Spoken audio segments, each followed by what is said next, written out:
Bismillahirrahmanirrahim. Assalamu alaikum. In today's class, we are going to cover the other financial statement, which is basically called as balance sheet. So what basically a balance sheet is? A balance sheet shows the financial position of a business or an organization at a particular point in time, and it is sometimes referred to as the position statement or the statement of condition. So when the business, they basically want to know their position statement, or they want to show they want to know about the statement of condition, so they basically refer towards the financial statement, which is called as balance sheet. A balance sheet basically comprises of the different components. The first basic component of a balance sheet is called as assets. What basically assets are? Assets are the economic resources that are owned by the business and that are expected to benefit the future operations.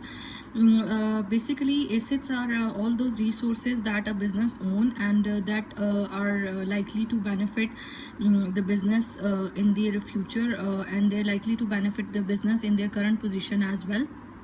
Assets have different types. We have current assets, we have non-current assets, and the major example of assets for a company or a firm could be cash, it could be machinery, it could be vehicles, it could be account receivable, it could be inventory. So all those things are basically the example of an asset for a business. So current assets are basically the two major categories of assets are the current assets and the non-current assets. Current assets are all those assets which are having a life of a less than a year.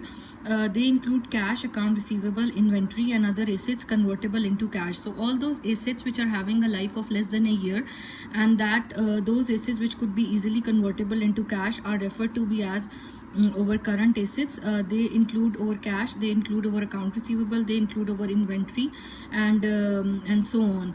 Non-current assets are also called as over fixed assets. These are all those assets which are having a life of more than a year, and they are expected to be with the company for a longer period of time. The example of non-current assets are land, building, tools, equipment. So all those fixed assets which are having a life of less than a year and that are expected to be stayed with the company for a longer period of time are called as or known as our non-current assets.